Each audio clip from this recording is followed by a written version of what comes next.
Hi friends, thank you for joining me today. We are going to start off our lesson by reading a book together. And then the lesson will have to do with the book. This book is called Last Stop on Market Street.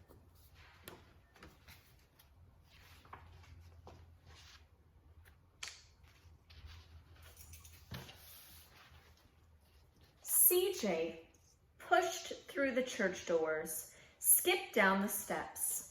The outside air smelled like freedom, but it also smelled like rain, which freckled CJ's shirt and dripped down his nose.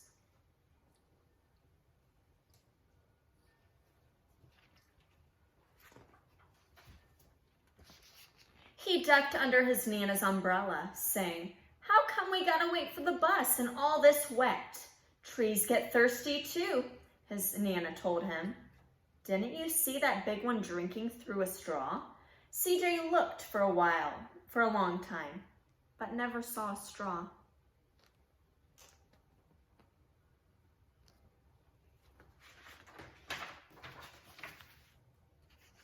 From the bus stop, he watched water pool on flower petals, watched rain patter against the windshield of a nearby car. His friend Colby climbed in, gave CJ a wave, and drove off with his dad.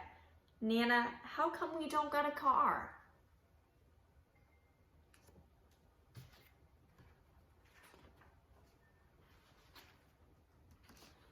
"Boy, what do you need a car for? We got a bus that breathes fire. And old Mr. Dennis, who always has a trick for you." The bus creaked to a stop in the front of them. It sighed and sagged, and the door swung open.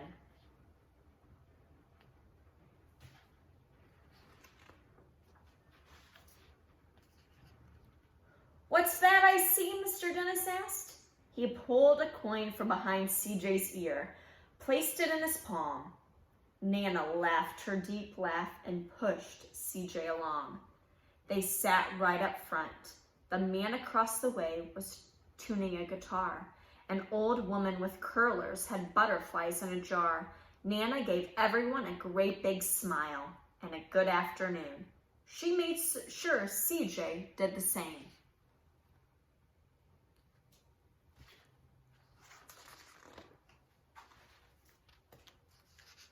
The bus lurched forward and stopped, lurched forward and stopped. Nana hummed as she knit. "How come we always gotta go here after church?" CJ said. "Miguel and Colby never have to go nowhere." "I feel sorry for those boys," she told him. "They'll never get a chance to meet Bobo or the sunglass man. And I hear Trixie got herself a brand new hat." CJ stared out the window, feeling sorry for himself. He watched cars zip by on either side, watched a group of boys hop curbs on bikes.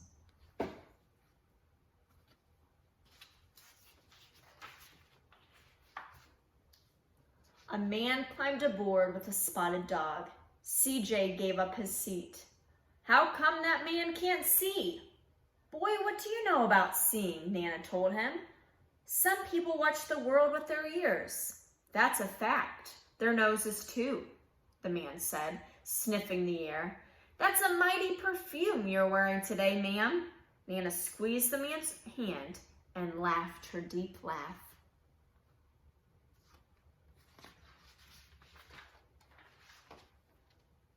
Two older boys got on next. CJ watched as they moved on by and stood in back.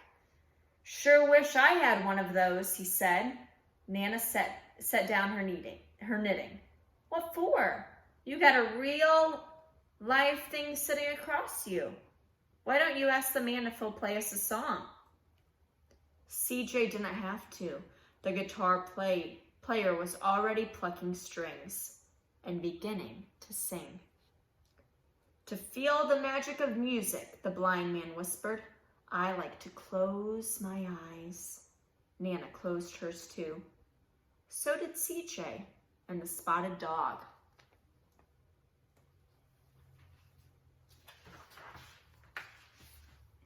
And in the darkness, the rhythm lifted CJ out of the bus, out of the busy city. He saw sunset colors swirling over crashing waves, saw a family of hawks slicing through the sky, saw the old woman's butterflies dancing free in the light of the moon.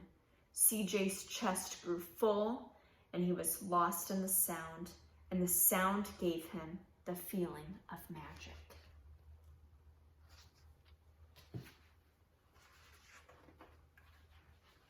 The song ended, and CJ opened his eyes. Everyone on the bus clapped, even the boys in the back. Nana glanced at the coin in CJ's palm. CJ dropped it in the man's hat. "Last stop on Market Street," Mr. Dennis called.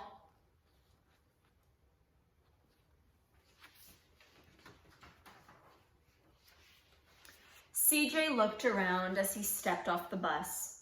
Crumbling sidewalks and broken down doors, graffiti-tagged windows and boarded up stores.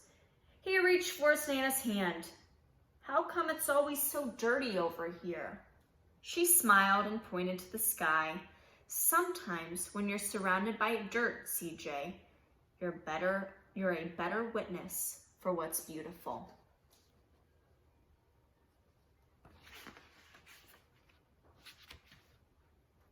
CJ saw the perfect rainbow arching over their soup kitchen.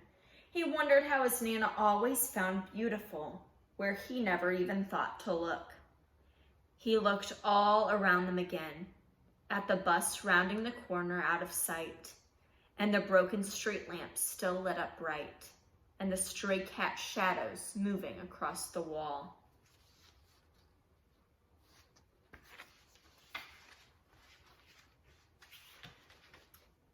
When he spotted their familiar faces in the window, he said, "I'm glad we came."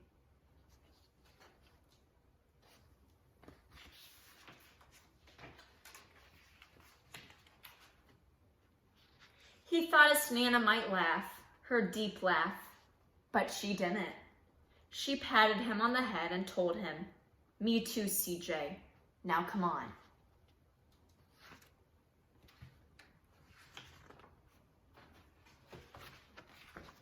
And that's the end. Hey there, avid reader. Let's talk about something that we can use, a strategy, to help retell a story that you've read.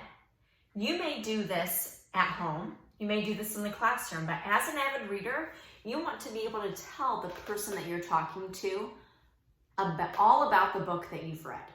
So we are going to learn about the strategy called the retelling hand. And all this is going to help you talk about the key points that were found in that book. So let's think about Last Stop on Market Street. The first thing that we are going to talk about, and I'm using my thumb, is the setting. Where did the story take place? Well, it took place mostly on the bus, right?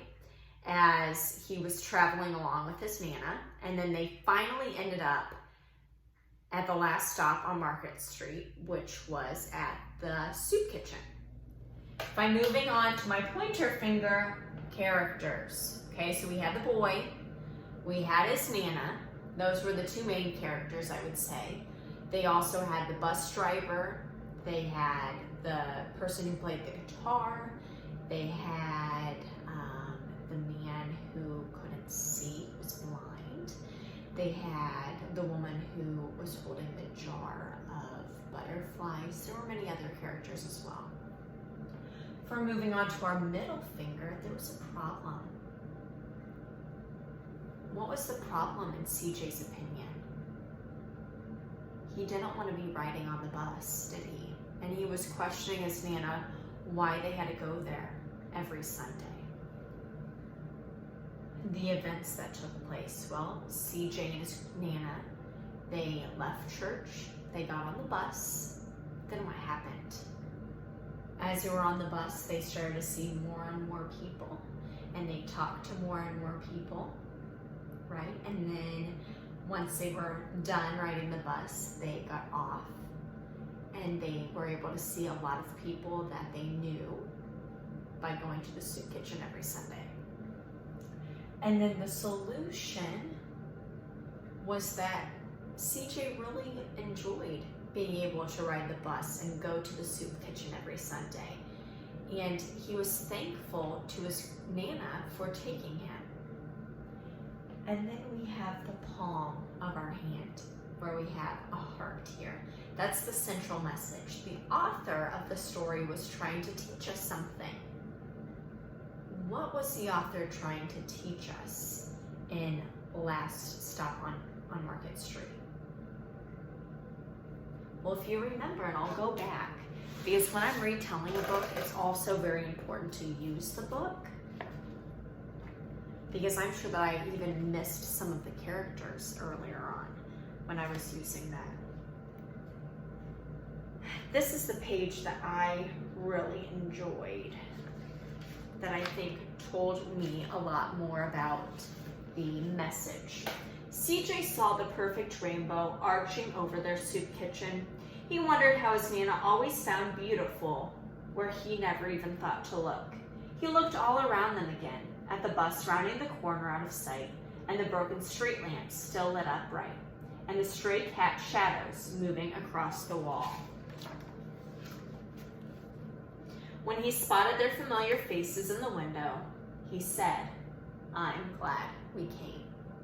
So I really think that the message of this book, and there could be many, but I think that the author was trying to tell us that we need to be enjoying the beauty in the people and the surroundings and every day that we have, because we can always find the good that is around us.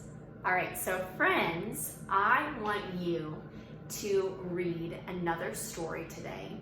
Maybe it's a story that you've read before. Maybe it's a brand new story. But after you read that story, I want you to use the retelling hand to talk about the setting, the characters, the problem, the events that happen in the story, the solution, and the message that the author was trying to teach you in their story. Awesome work today, avid readers, and I cannot wait to see what books you read and what kind of retelling you can do.